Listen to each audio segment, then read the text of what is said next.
afternoon. The gallery is closed on Wednesday afternoons. Gracie is being interesting here this afternoon. She's trying to cause some trouble here on the table. But we're back. We're here with the Vintager, my one and only Jeff, right here at the table. We've been talking about cut glass, and now we're going to switch over and talk about art glass, and particularly we're going to be talking about Robert Held, which we met him many years ago, carried his works and until he retired. And what are you going to tell us about art glass this afternoon, Jeff? Well, number one, the art glass started off in Europe, and more particularly in Italy. And it was so sought after that the Principality in Italy made them set up on an island to where they could control the production and control the movement of the workers. They didn't want that technology spread throughout Europe. Wow. Now, when was that? What type of time frame are you talking about there? That's 1700s. Oh, okay. Long time ago. Late 1600s. Okay. And so they were ostracized and sent to an island. Literally. And it was Murano was the island's name, and of course everybody's familiar with Murano glass. They still make it, and they still make it essentially the same way. Matter of fact, some of the furnaces are exactly the same as they were 300 years ago. Wow. Yeah, they just rebuild them. Now, the interesting thing is, could we have a Murano operation here in the United States? No. Asha would shut them down in a minute.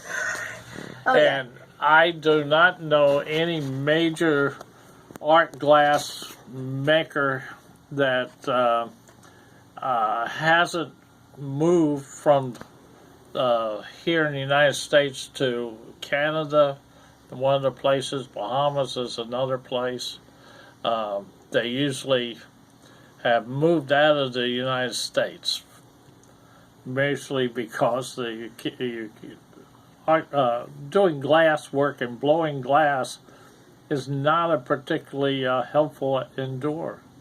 Now, just out of curiosity, what about for small glass blowers, this type of thing? Oh, I don't believe that it's any major problem. These guys, we're talking have lungs like a whale. Lungs like a whale. If you ever wanted to test your diving ability, I'd get a couple of glass blowers, because they have to have lungs about the size of an orca. Ooh, okay. Yeah. Okay. I had no idea. See, I learned something, and sometimes I think I know things, and I don't. So. Well, let's just take Robert Held. Robert Held did art glass for 37 years, according to his biography. Right. But the thing about Robert Held is that he taught other people. Yes, and he had interns. Yep. And he had art classes. Mm-hmm. Basically, he did one, and then Emerald over there would do the next 25. And his name would go on it because he designed it. Yeah. Right. Because he designed it. It was his methodology. He did everything except the actual production. And he had a school, too. He's had a couple of schools. He's had at least 3 schools that we know of. Right. Vancouver, British Columbia, Calgary. Calgary, and of course up here at Asheville. You know, a lot of people don't realize that he actually learned his craft up there at the Penland School of Crafts in North Carolina. We do, because we bought from him while he was learning his craft. Exactly. That was a long time ago. He'd always been into art. He had his love of art from his father, who was a sculptor, even though his dad died when he was only 6. He did give him the basis, and when he went to the University of Southern California. He got some assistantships, and he got some prestigious awards. But he actually learned in 1968 the art of art glass while visiting Penland School of Crafts in North Carolina. And so that's when he returned to Canada and set up schools. Actually, the biography, like most people's biographies, omit and add things. we knew him when that he would sell the stuff out of the trunk of his car, come by and give us a price when he's on the way down, and maybe it would be $10 when we saw him on the way down to the coast and to the people he sold to, and then what he didn't sell on the way back, it was a $6 item. Yeah. It was kind of fun in those days. And the interesting thing was I never saw him drive. You never saw him drive? No? His mother drove everywhere that every time we ever saw him, his mother drove, and his mother set the prices. Those were the days, my friend. We thought they'd never end. No, those pieces that we bought and sold in those days that were $10s and $20 pieces and $50 pieces are hundreds and $500s and $1,000 pieces now. Now, he's even been commissioned to do work for Tiffany. He did Tiffany's work on the art glass, particularly this type with perfumeries and the small scent bottles.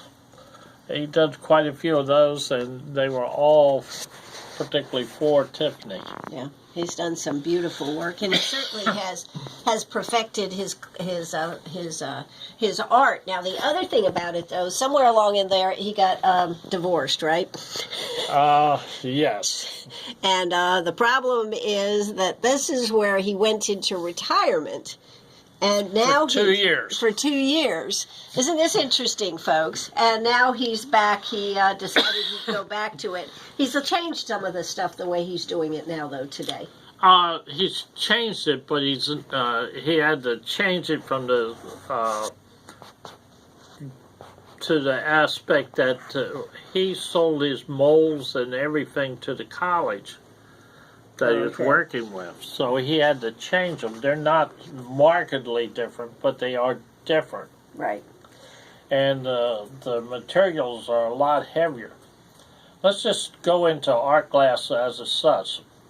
People have seen lots of glass with color on the glass and things, but you can flash color on the glass. Just really on the surface? It's just on the surface, and eventually it will chip, peel, and rub off, and especially scratch off from just rubbing up against anything else. Art glass, the color is all the way through the glass. That's number one. Number two, the different colors on the glass are applique of glass on glass. So it really melts into the glass. It's melted right into the glass and bonded into the glass, and then the final stage is polished. And and all while the glass blowing that we see on TV and everything is going on. Is that right? all the while it's hot. Hot. If you look at the side of a glass that's art glass, you'll see ripples.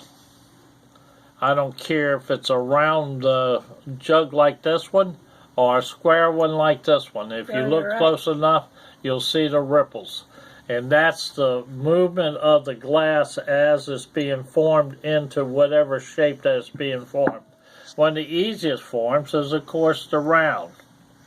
That's the traditional one. And his inspiration for his early designs, by the way, were apothecary glass. If you look at this and just imagine it a little smaller, it's nothing more than a medicine bottle colored up and added some decor to. And all you need is a cork on it there. All you need is a cork.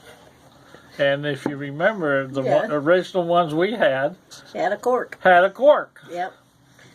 So his inspiration originally was the apothecary bottles that were blown from the early 1700s all the way up to the 1920s for pharmaceutical supplies.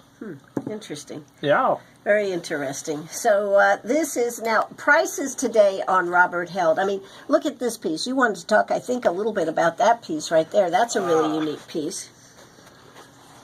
This particular design with the tulips, he did actually for a casino in Las Vegas.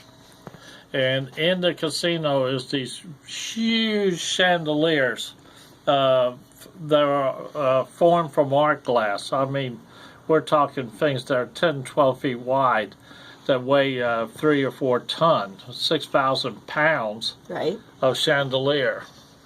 And one of the themes that the owner of the casino wanted was tulips. Okay. And this was the result of it. Wow. This particular piece, new, sold for about $2,000. Wow. How about that? What do we have on it? About 900. About 900. And we are getting ready to tell you about a special on art glass this week at Sharp Facets Gallery and on cut glass. But let's hear a quick word from our sponsors. We'll be right back. And don't turn that dial, because we got specials and we got more info from my sweetie, the one and only Jeff Eller, the Vintager, right here on WCRS.